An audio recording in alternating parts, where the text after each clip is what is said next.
Hello बच्चों, अब हम आ गए 15 क्वेश्चन पे। 16 चैप्टर के 15 क्वेश्चन पे। A straight highway lead to the foot of a tower of a man standing at the top of the tower observe a car at an angle of depression of 30 degree which is approaching the foot of the tower with a uniform speed. 6 seconds later, the angle of depression of the car is found to be 60 degree.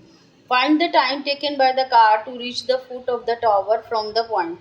देखो एक एक point लेंगे और करते जाएंगे।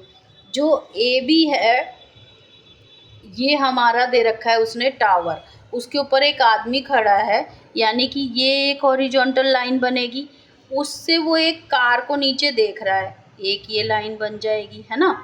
तो ये C point बन जाएगा हमारा, यानी कि ये कार है। यहाँ से एंगल ऑफ एलिवेशन क्या बन रहा है, 30 degree. Angle of depression, elevation he depression बन रहा है, तो यानी कि ऊपर से नीचे की तरफ आएगा 30 डिग्री।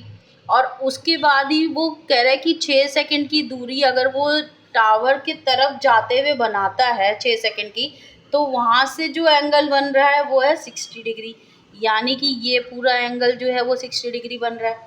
अब ये वाला पूरा एंगल 60 डिग्री बन रहा है, तो यानी कि ये एंगल भी तो 60 डिग्री बनेगा, क्योंकि ये अपोजिट, वर्टिकली अपोजिट है। इसी तरीके से ये 30 डिग्री है तो ये भी 30 डिग्री होगा। ये पहले भी क्वेश्चंस में मैंने आपको क्लियर करा था। अब देखो हमारे पास एंगल है और सिर्फ हमें ये पता है, और हमें फाइंड आउट क्या करना है, ये पॉइंट फाइंड आउट करना है ए डी का। अब हम लेते हैं पूरा वाला A B C. A B C क्यों लेंगे हम, क्योंकि हमें परपेंडिकुलर और बेस देखना है। तो परपेंडिकुलर और बेस देखने के लिए क्या लगाते हैं हम, 10। तो 10, ये पूरा वाला ट्रायंगल ले रहे हैं ना हम, ए बी सी, यानी कि एंगल कौन सा लेंगे, ये वाला 30 डिग्री। तो 10 30 डिग्री क्या होता है, 1/√3 ए बी अपॉन में ए सी।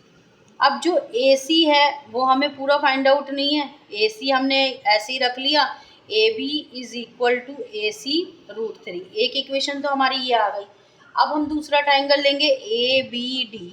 ए बी डी के अंदर लेंगे तो फिर हमारा परपेंडिकुलर और बेस आ गया, यानी कि फिर हम 10 लेंगे। तो 10 अब लेंगे हम 10 60 डिग्री। पहले हमने लिया था 10 30 डिग्री, क्योंकि हम इस वाले एंगल की बात कर रहे थे। अब हम लेंगे ये वाला एंगल, तो ये वाले की बात करेंगे 60 डिग्री। 60 डिग्री की वैल्यू क्या होती है, √3, और ए बी अपॉन में ए डी कर देंगे, तो ये हमारे को ए बी की दूसरी वैल्यू आ गई, ठीक है ना। ये इधर जाके क्रॉस मल्टीप्लाई हो जाएगा, तो ए डी √3। अब अगर हमारे पास ए बी की दो वैल्यू आ गई तो हम इनको इक्वल कर सकते हैं, यानी कि A C √3 is equal to √3 A D के, है ना।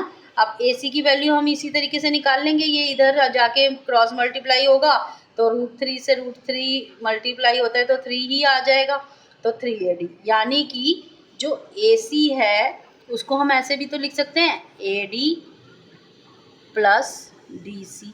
तो हम वही हमने यहाँ पे किया, ए सी को हमने क्या लिखा, A D plus D C. D C लिख लो या सी डी लिख लो। अब सी डी और 3 ए डी। अब हमने ए डी क्यों लिया, इसको सी डी क्यों लिया और इसे ए डी क्यों लिया, क्योंकि हमें यहाँ पे ए डी फाइंड आउट है, तो इसमें हमने ए डी इसलिए ऐड करा। ए सी को हमने पूरा नहीं लिखा, आधा आधा करके लिखा, ताकि हमें सी डी की वैल्यू फाइंड आउट करनी है। तो सी डी की वैल्यू हम कैसे फाइंड आउट करेंगे, 3 A D minus A D, तो 2 ए डी हो जाएगा, यानी कि सी डी जो है वो उससे आधा टाइम लेगा।